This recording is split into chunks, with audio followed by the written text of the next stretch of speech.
ഏവർക്കും queen Mary ടോക്സിലേക്ക് സ്വാഗതം. സങ്കീർത്തനം 116:15. തന്റെ വിശുദ്ധരുടെ മരണം കർത്താവിന് അമൂല്യമാണ്. ലൂക്ക 2:4. ജോസഫ് ദാവീദിന്റെ കുടുംബത്തിലും വംശത്തിലും പെട്ടവനായിരുന്നു. തിരുക്കുടുംബത്തിന്റെ പാലകനായ മാർ യൗസേപ്പ് പിതാവേ, ഈശോയുടെ വളർത്തു പിതാവായ ഔസേപ്പ് പിതാവേ, മാനവ കുലത്തിനു വേണ്ടി സ്വർഗത്തിലിരുന്നു കൊണ്ട് ഈശോയുടെ മധ്യസ്ഥം വഹിക്കണമേ. തൊഴിലാളികളുടെ മധ്യസ്ഥനായ വിശുദ്ധ യൗസേപ്പ് പിതാവേ, തൊഴിലില്ലാതെ വേദനിക്കുന്ന യുവജനങ്ങളോട് കരുണയായിരിക്കാനും അവർക്ക് അവരുടെ പഠനത്തിന് അനുസരിച്ച് നല്ല ജോലി കിട്ടുവാനും സ്വർഗീയ പിതാവിനോട് മധ്യസ്ഥം വഹിച്ച് പ്രാർത്ഥിക്കണമേ.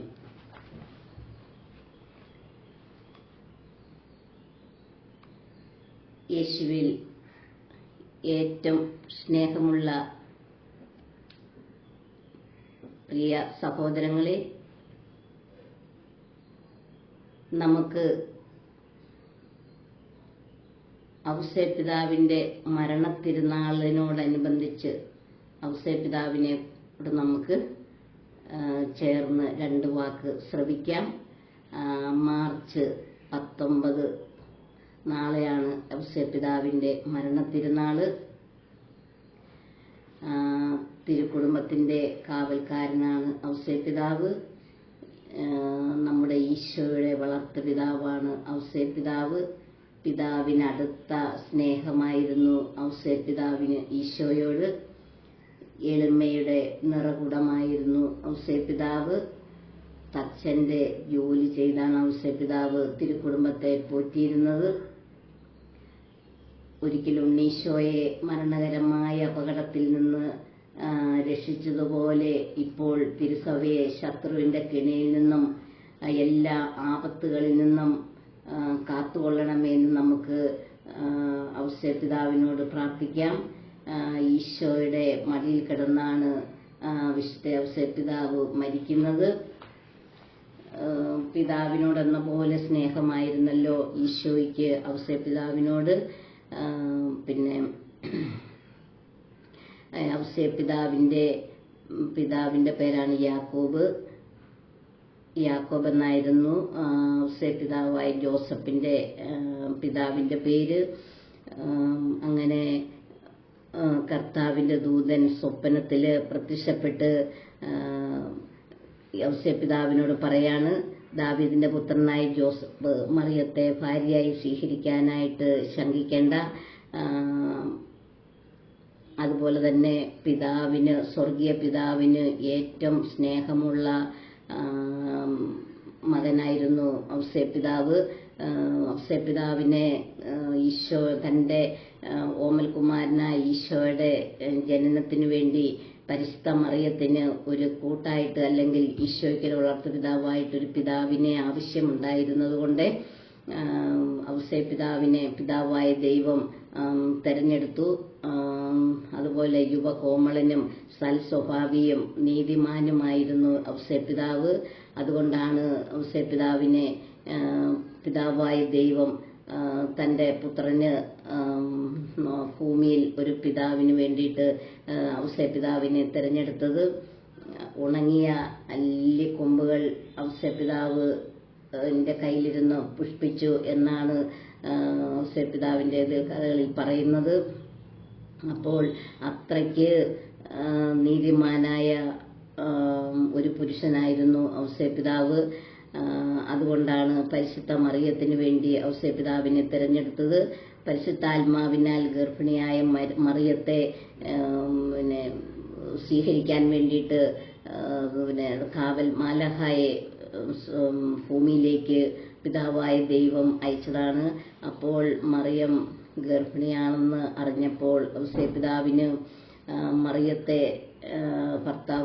ഭാര്യയായി സ്വീകരിക്കാനായിട്ട് ഭയങ്കര മടിയായിരുന്നു. അവളെ ആരുമറിയാതെ ഉപേക്ഷിക്കാം എന്നുവരെ ഔസേപ്പിതാവ് തീരുമാനിച്ചതാണ്.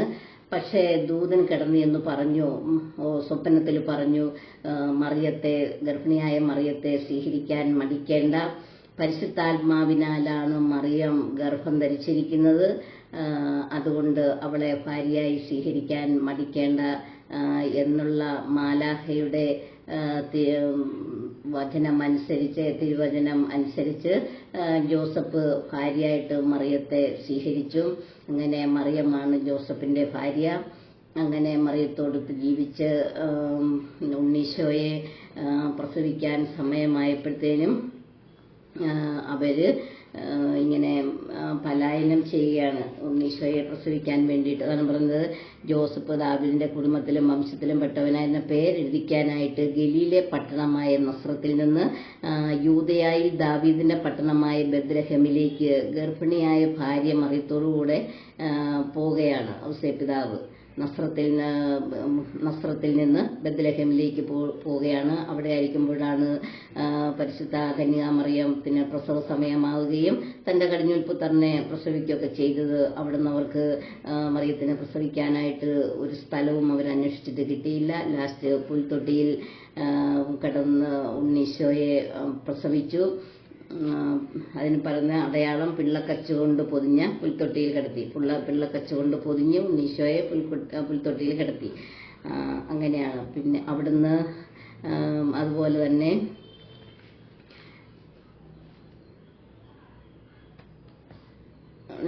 അങ്ങനെ ഔസേപ്പിതാവ്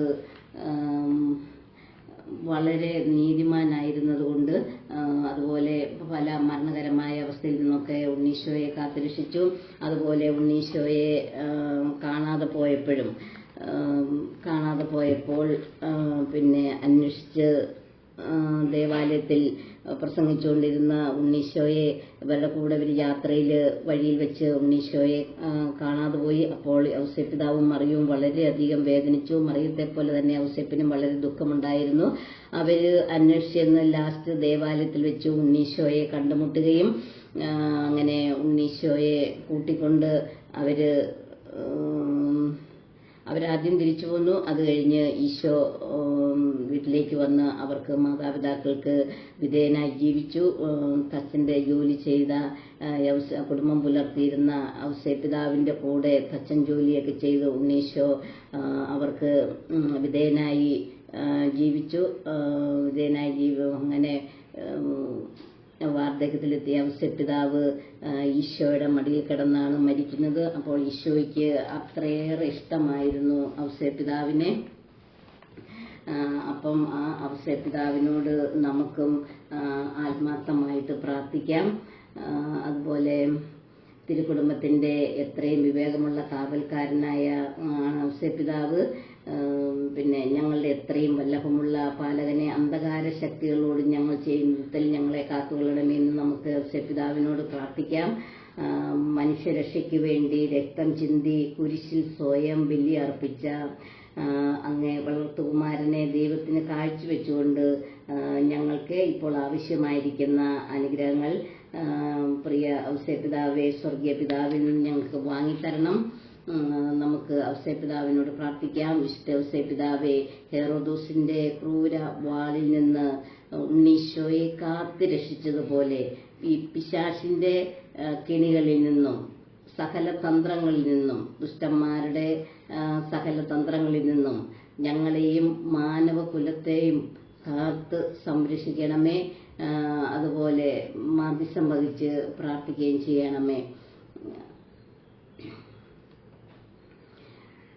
നമുക്ക് പരിശുദ്ധ അമ്മയോട് ചേർന്ന് നമുക്ക് പ്രാർത്ഥിക്കാം. നന്മ നിറഞ്ഞ മറിയമേ സുസ്തി, കർത്താവ് അങ്ങയോടുകൂടെ സ്ത്രീകളിൽ അങ്ങ് അനുഗ്രഹിക്കപ്പെട്ടവളാകുന്നു. അങ്ങയുടെ ഉദരത്തിൻ ഫലമായി ഈശോ അനുഗ്രഹിക്കപ്പെട്ടവനാകുന്നു. പരിശുദ്ധ മറിയമേ, തമ്പുരാന്റെ അമ്മേ, പാപികളായ ഞങ്ങൾക്ക് വേണ്ടി ഇപ്പോഴും ഞങ്ങളുടെ മരണസമയത്തും തമ്പുരാനോട് അപേക്ഷിക്കണമേ. ആമേൻ.